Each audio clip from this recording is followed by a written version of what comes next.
lebih mengarah kepada eh,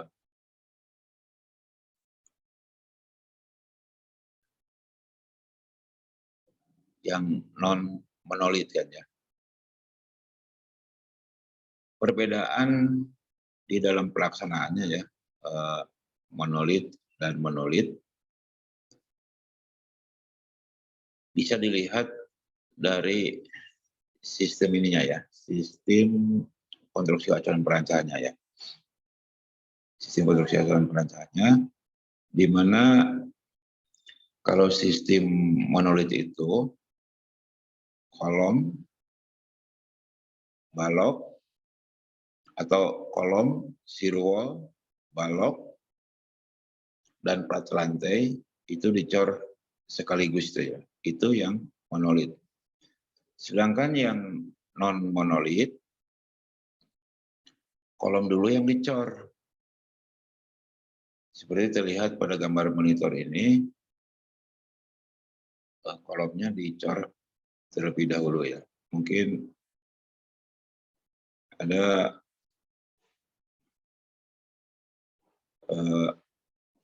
dua buah kolom ini yang sudah dicor ya, Nah itu menunjukkan bahwa bangunan ini di dalam pelaksanaannya menggunakan metode non monolit. Jadi sekali lagi non monolit itu kolom dulu dicor, kemudian dilaksanakan pekerjaan balok dan lantai, nanti diakhiri dengan pengecoran balok dan plat lantai. Itu yang monolit ya. Nah, menyambung perkembangan di Indonesia ya. Jadi seperti yang Bapak tadi sampaikan, di Indonesia dimulai pada tahun 97 ya dengan sistem pomboknya itu Maipan. Kemudian sekarang ini dikembangkan oleh produk-produk dari Korea gitu ya, seperti S-POM gitu kan, Aluma POM gitu, dan Kumkang gitu kan ya. Itu merupakan sistem-sistem yang monolit gitu aja, di mana kolom, balok, dan plat lantai dicor sekaligus. Nah, sementara di dalam sistem tersebut ada yang ada yang hanya plat rata saja, jadi tidak ada baloknya ya. Seperti Maipan itu kan tidak ada baloknya ya, jadi platnya plat rata. Nah, untuk bisa menggunakan sistem seperti itu, maka sebelum proyek dikerjakan itu, jadi harus sudah disesuaikan dengan gambarnya ya. Jadi gambarnya itu sudah merupakan gambar jadi untuk dipesankan mengenai sistem-sistem acuan perancaannya. Kenapa? Karena sistem cetakannya itu include dengan gambarnya ya. Jadi kalau berbeda proyek, kemudian dimensinya tidak sama, maka akan sulit untuk bisa menggunakan sistem itu ya. Jadi harus ada semacam modifikasi kan.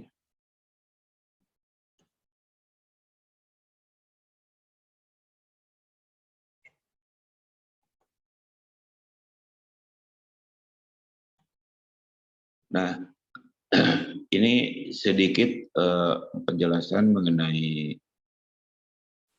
sistem yang monolit itu kan ya.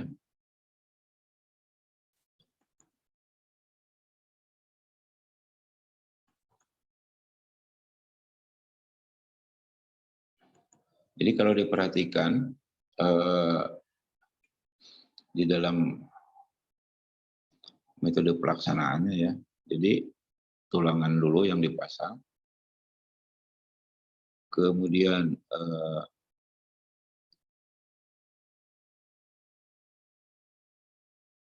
di zona A itu setelah tulangan dipasang, kemudian dipasang pomboknya atau bekistingnya, sementara yang di zona B itu dipasang tulangannya ya.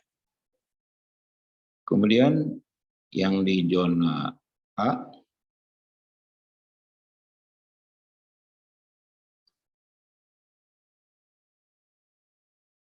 dipasang sistem backtestingnya ya, baik untuk balok maupun plat lantainya ya. Jadi seperti terlihat di sebelah sini gitu ya, itu sistem backtesting balok dan plat lantai dipasang, sementara yang sebelah kanannya itu backtesting kolom sudah mulai dipasang. Kemudian tulangannya yang di zona A dipasang, sementara yang di zona B baru backtesting balok dan plat lantainya dipasang. Kemudian dicor sekaligus mulai dari kolom, balok, dan platnya. Nah, di sini coba diperhatikan dari zona A itu yang dibongkar adalah cetakannya ya, jadi bukan shoringnya. Jadi shoringnya itu yang ini ya. Ini shoringnya ya. Jadi semuanya tetap terpasang, jadi yang dibongkar adalah cetakannya. Ini di dalam sistem modern dengan metode monolit gitu.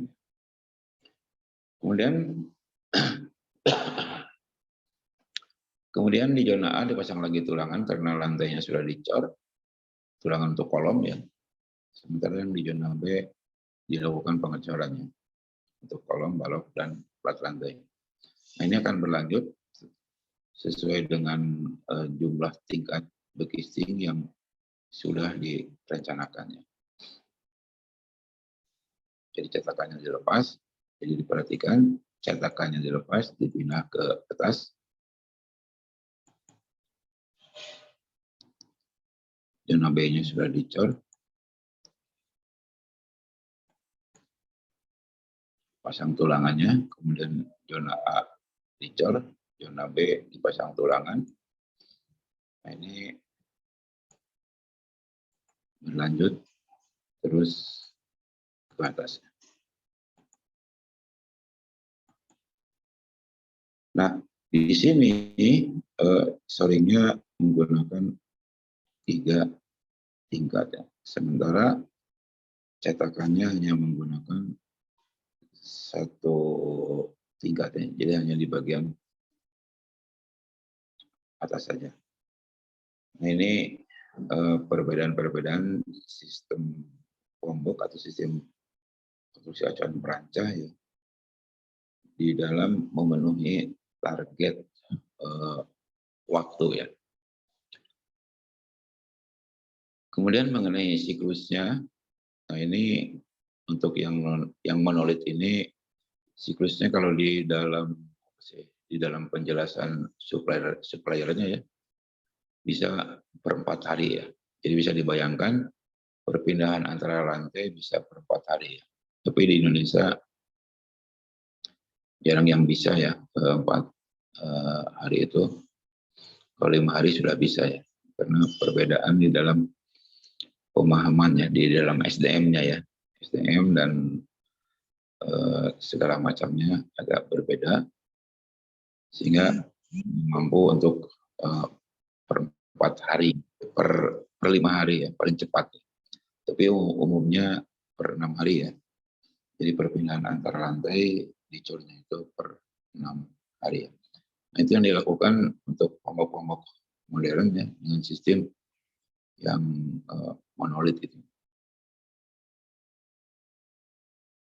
Nah, sementara yang sistem yang non monolit memang ada yang bisa 6 hari gitu aja. 6 hari. Tapi tidak bisa kontinu ya, jadi hanya untuk mengejar-ngejar target saja ya. Nah, bagaimana dengan jam kerjanya ya? Ya tentu saja di dalam penerapan ini jam kerjanya harus full ya, selama 48 jam ya. Jadi jam kerjanya harus dibagi menjadi 3 shift gitu aja. 3 shift supaya siklus antar lantainya itu bisa continue ya. Nah kadang-kadang kalau di kita untuk mengejar target itu memang ada shift dan dibantu dengan lembur gitu hanya. Ada lembur sekitar 1 shift ya. Jadi lembur dari jam 4 misalkan sampai jam 10 gitu. Untuk mengejar target-target supaya siklusnya bisa continue ya.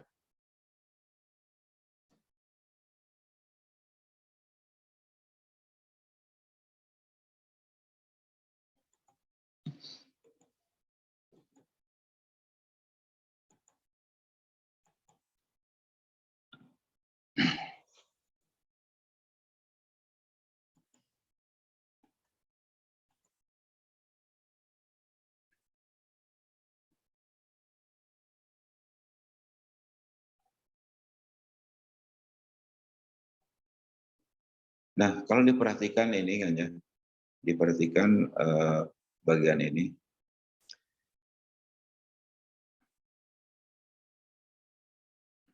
Jadi ini ada waktu yang namanya pembongkaran solinya ya, yang di lantai bawah ini. Ini kan dibongkar untuk dipindah ke lantai yang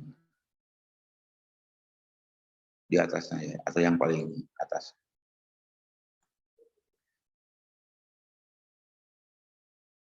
Nah itu yang akan kita lakukan ya, tetapi untuk metode non monolit gitu ya. Jadi itu merupakan siklus begistingnya ya, siklus begisting atau merupakan izin bongkarnya ya. Izin bongkarnya bahwa beton tersebut sudah berumur berapa hari ya. Jadi ini ada analisisnya sampai nanti dilakukan pengecorannya. Nah itu juga ada lagi analisisnya ya. Sehingga struktur ini kalau ininya dicor, jadi bagian ininya dicor, maka struktur yang ini harus dinyatakan kuat gitu. Nah, kalau tidak kuat bagaimana gitu kan ya. Nah, di sini ada beberapa alternatif kan ya. Ada beberapa alternatif.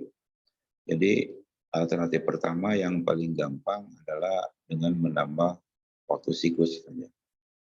Misalnya waktu siklus 6 hari itu tidak bisa dicapai karena kekuatan betonnya belum cukup. Jadi waktu siklusnya ditambah 6 hari menjadi 7 hari. Kalau masih belum juga ditambah menjadi 8 hari. Itu sebagai alternatif pertama.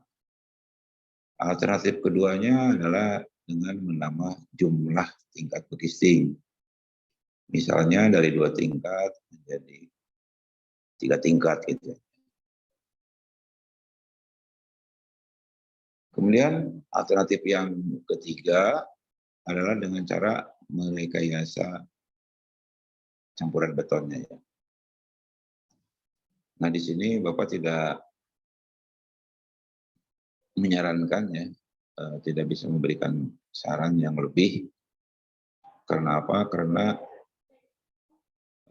akan berkaitan dengan susut dan rangkak ya. Jadi ini harus betul-betul dikaji dengan orang-orang yang sudah terbiasa di metode konstruksi untuk pelaksanaan struktur beton ya. Jadi perilaku-perilaku beton itu yang dikhawatirkan itu kan susut dan rangkaknya. Ya. Jadi pada umur berapa beton akan kuat terhadap susut dan rangkak. Ya. Nah itu dari beberapa penelitiannya belum ada ya, jadi belum bisa dijadikan bahan rujukan gitu aja. Bahkan modulus elastisitas beton aja masih 4.700 kali dikalikan akar Fc aksen kan ya, Fc aksen dari betonnya. Padahal kalau mempertimbangkan sudah terangkat sesuai dengan pengembangan beton, itu kan berubah-ubah gitu kan ya.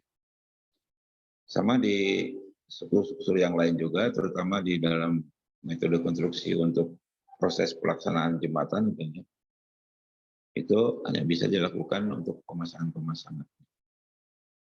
Hanya bisa dilakukan dengan cara memasang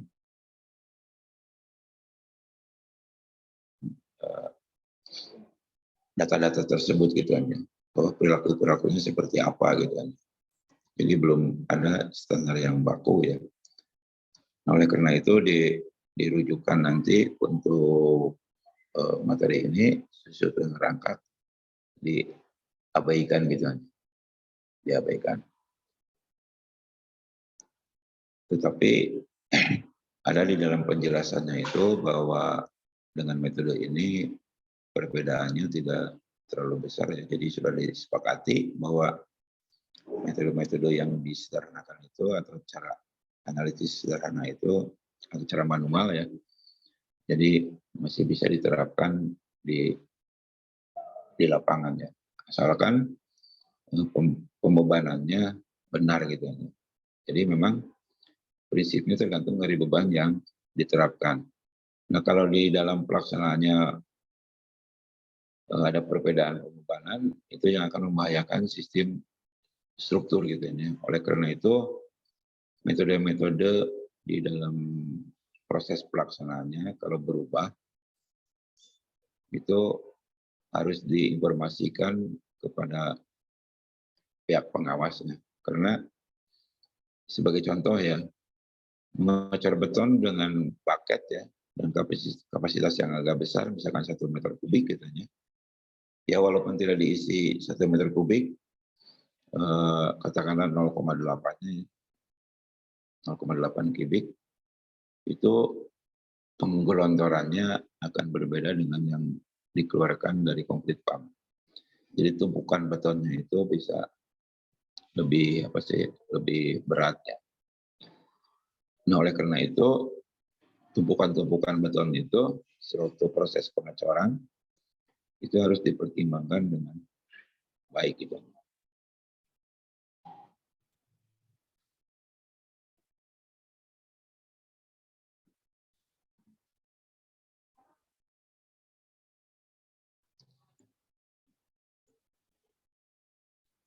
Nah, jadi yang tadi itu menggunakan 3 tingkat gising lantai pada metode monolitik atau monolitik ya.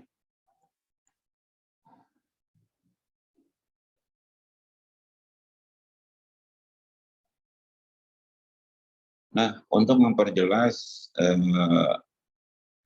tentang perencanaan konstruksi acuan perancah ini, memang target utamanya adalah jumlah kebutuhan yang harus dipertimbangkan karena ujung-ujungnya bahwa perencanaan ini menyangkut biaya ya, biaya pelaksanaan yang harus dikeluarkan untuk biaya acuan perancah. Nah, di sini dijelaskan ada 3 faktor utama, yaitu waktu siklus, dalam arti waktu siklus pengecoran lantai, itu yang harus direncanakan sehingga jumlah harinya itu jelas kitanya. Kemudian izin bongkar ya, atau waktu pembongkaran acuan perancah, jadi dikatakan juga waktu siklus begisting gitu kan ya, waktu siklus begisting. Nah, 2 waktu siklus tersebut ya, poin 1 dan poin 2 itu tujuannya